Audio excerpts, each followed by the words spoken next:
Chappaquddick. Chappaquddick. Chappaquddick. Chappaquddick.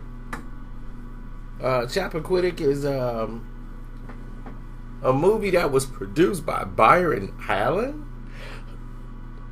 Everybody looked at him as a big Democrat. Listen.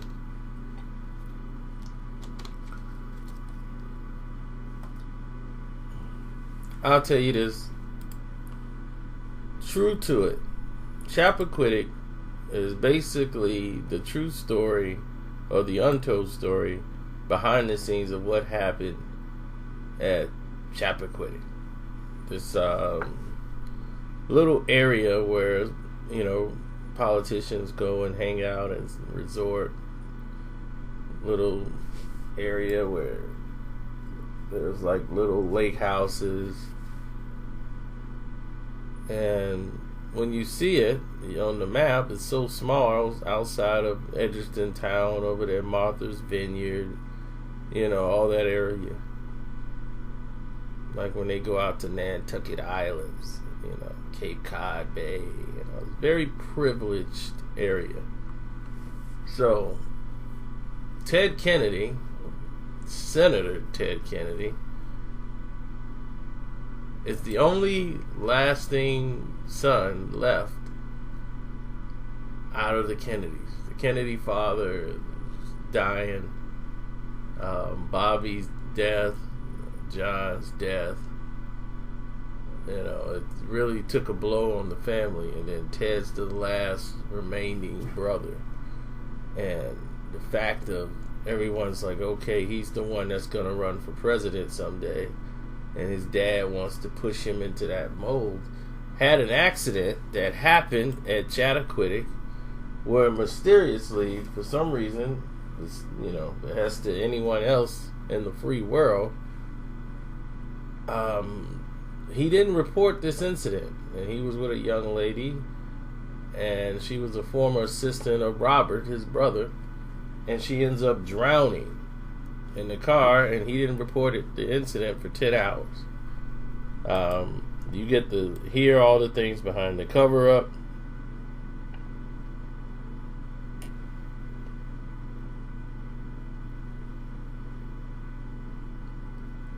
You get to see how not so bright Ted really was.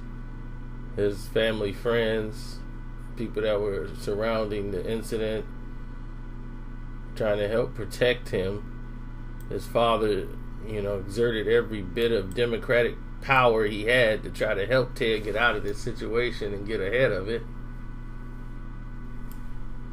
So he goes and has a doctor, without examining him at all, said he suffered from a concussion and gave him some sedatives, as they fed to the press. And then the press is like, when someone has a concussion, you don't give them a sedative or anything like that. That doesn't even make sense.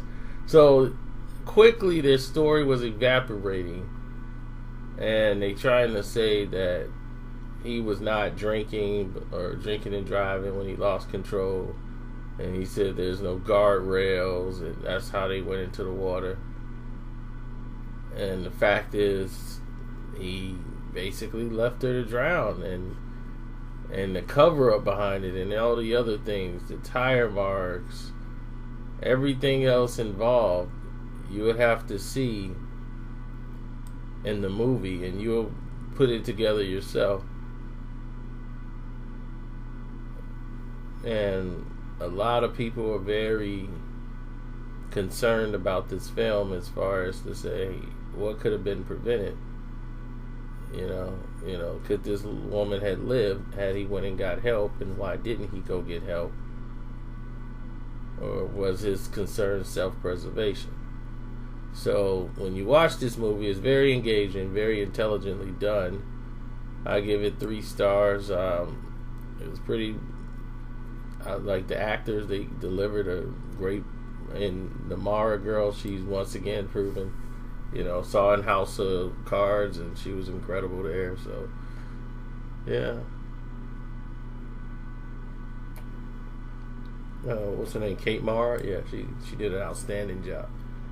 in the film. So Bruce Dern once again keeps showing his range as an actor. When you become a certain age, normally people retire, but he's still knocking down the roles. Ed Helms delivered one of his best roles, as I believe he's the cousin. I'm not really sure what it was his actual title. He's closest friend, but he seemed like he was the best friend. He wrote the speeches for Ted Kennedy and everything else, but I believe he was still family. I believe he's their cousin, and he played a great job playing that role. So it was quite intense. Trying to see how it's going to play out, especially if you don't know the real story or you just heard bits and pieces. This is going to be quite interesting to you. And they talk about the neck brace incident too, which the photo you see with him in the neck brace. So, yeah, definitely go check it out. I'm out.